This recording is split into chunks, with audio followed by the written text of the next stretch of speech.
moçada, belezinha?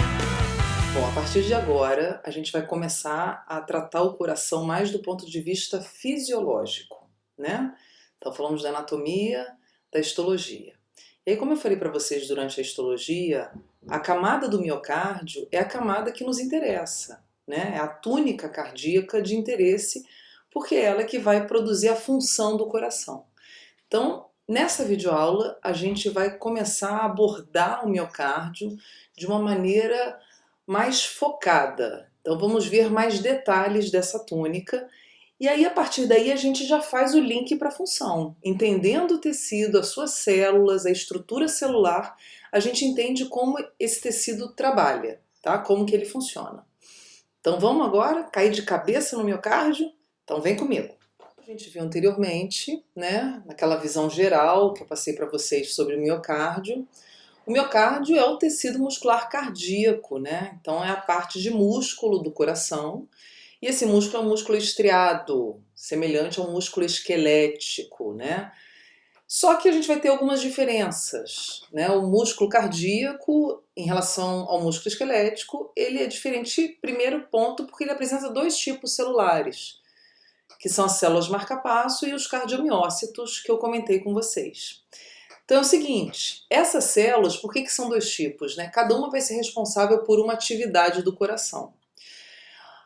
A célula marca-passo, ela vai ser responsável pela atividade elétrica. Ela é responsável em gerar eletricidade, que vai estimular os cardiomiócitos a produzir movimento, tá?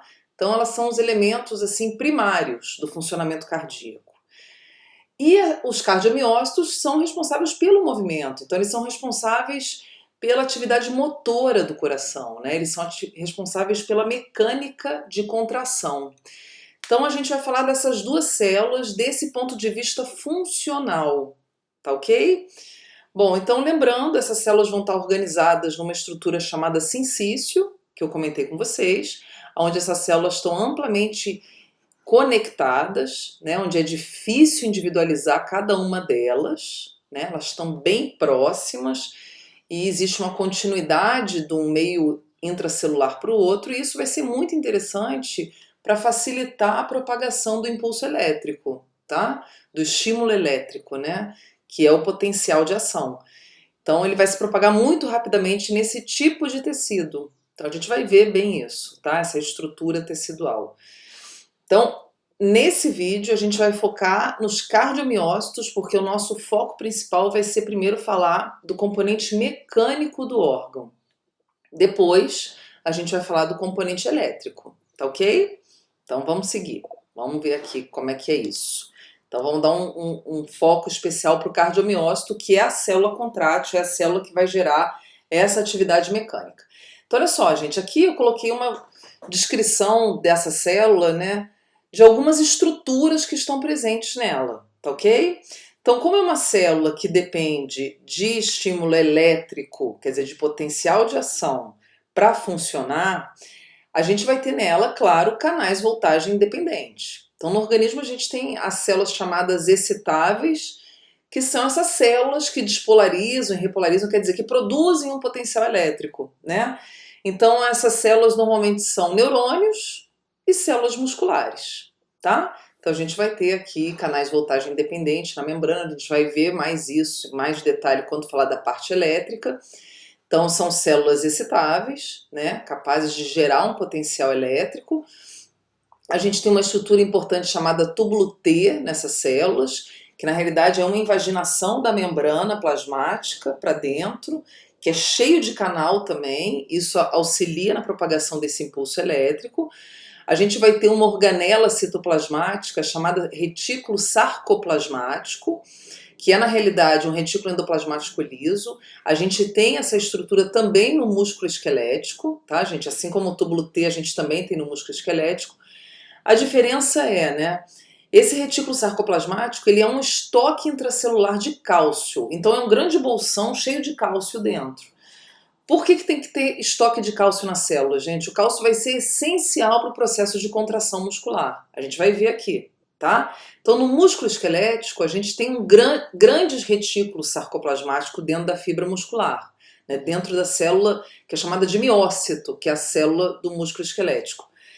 Isso porque o músculo esquelético ele usa basicamente o cálcio intracelular. Ele não utiliza cálcio de fora da célula.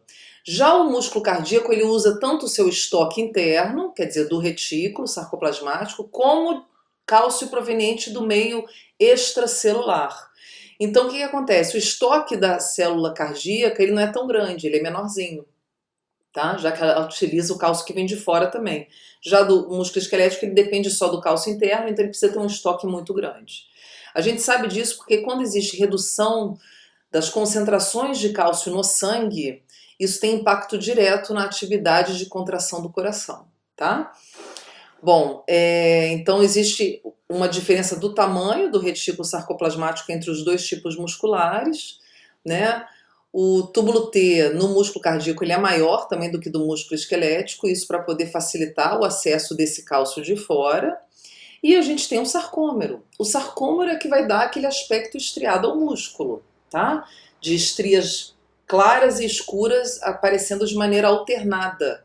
E isso dá aquela cara dele de estriado. A gente tem ele presente, então, tanto no músculo esquelético quanto no músculo cardíaco, já que os dois músculos são estriados. No músculo liso a gente não tem, tá ok? Então essas são basicamente um resumo aí das estruturas que a gente vai ter no cardiomiócito, tá? Na célula contrátil.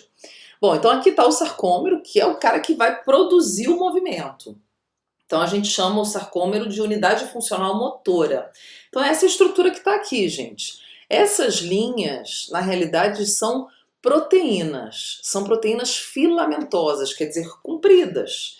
Então a gente tem filamento fino, que está em rosa aqui, tá vendo no desenho, e o filamento grosso que está em vermelho.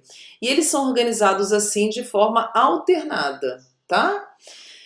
E aí o que acontece? Quando a gente tem um músculo relaxado, a gente tem isso mais separado, mais alargado, esse sarcômero.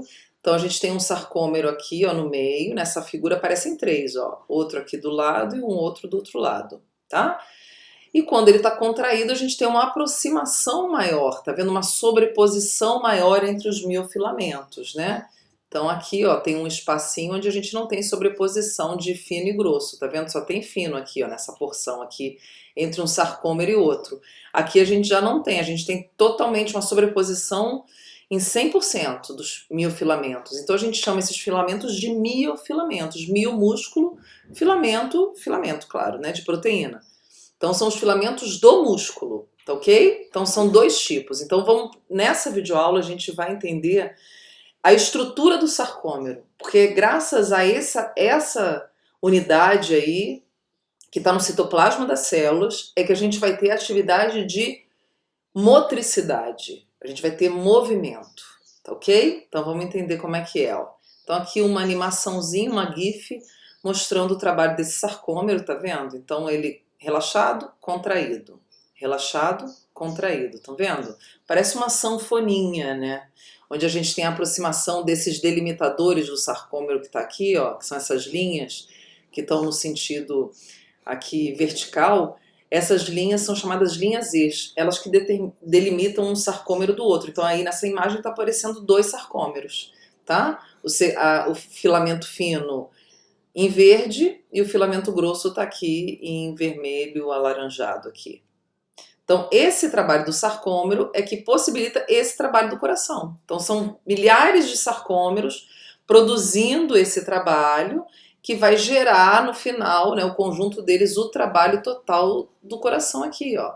Contração e relaxamento. Então, essas estruturas estão dentro das célulazinhas, tá? É a que vai produzir, responsável em produzir a força do coração. Na realidade, em determinar a força de contração do coração. Tá? Que a gente vai ver depois que a gente chama isso de inotropismo.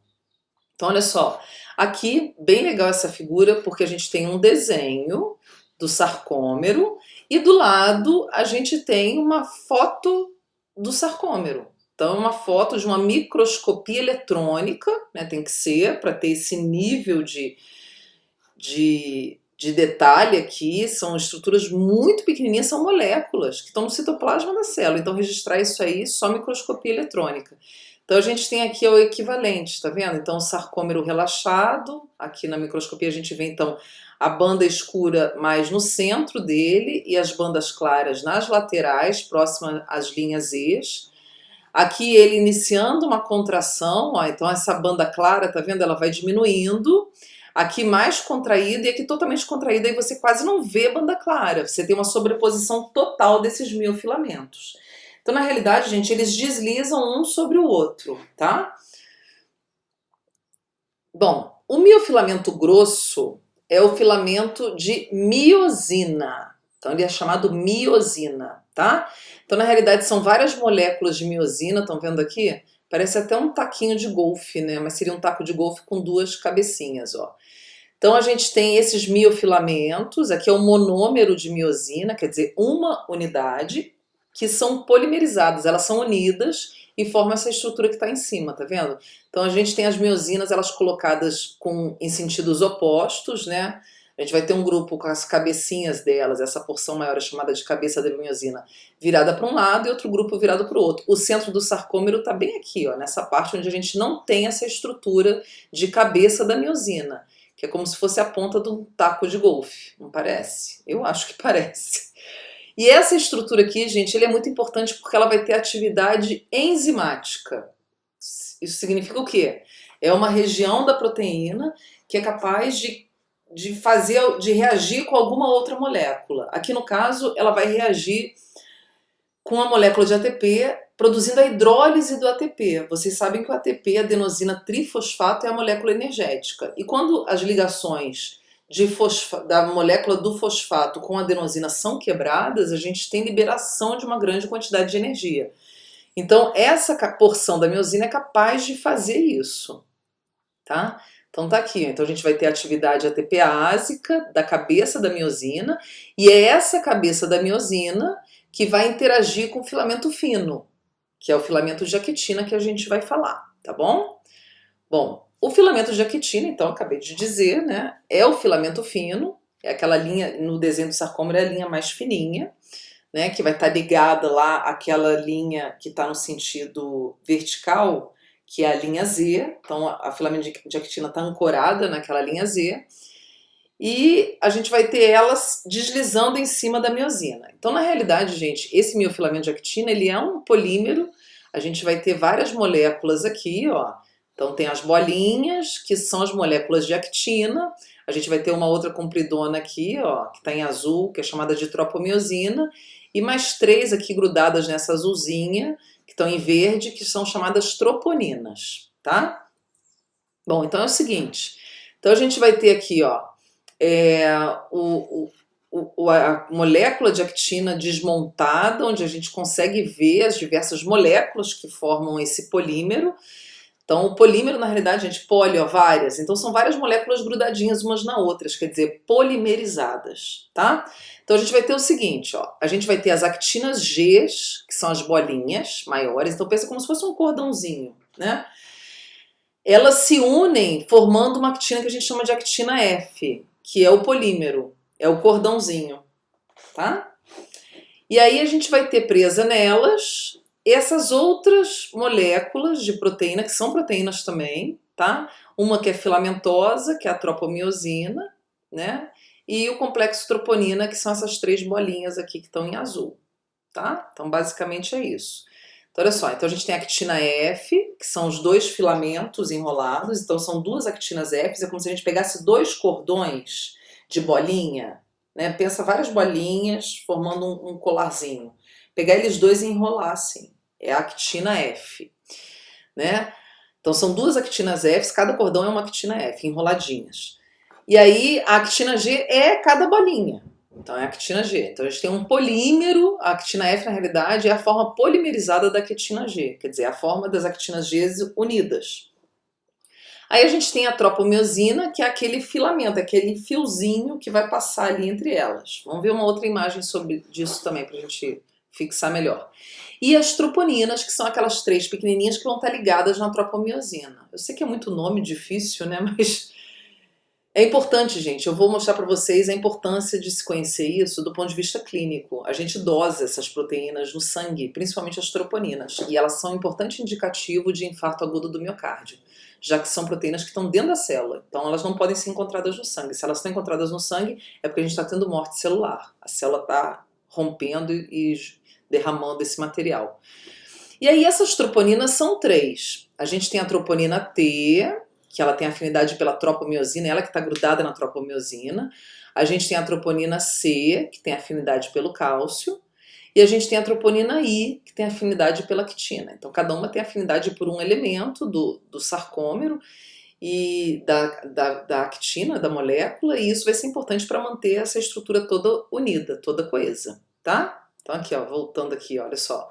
Então, a gente vai ter essa aqui melhor, ó. Então, o filamento de actina, né? Então, as actinas F, ó, são 2, são como se fossem 2 cordões. A tropomiosina, tá? E aqui a gente tem ó, a troponina T, que tem afinidade pela tropomiosina. A C, que tem pelo cálcio. E aí, pela actina, tá? Pela actina G. Cada bolinha é uma actina G. Tá ok, gente? Bom, então o que eu tinha para falar para vocês sobre a estrutura do sarcômero é isso. No próximo vídeo a gente continua para entender como que esse sarcômero trabalha, como que ele funciona, tá? O mecanismo da contração muscular, ok? Então a gente se vê.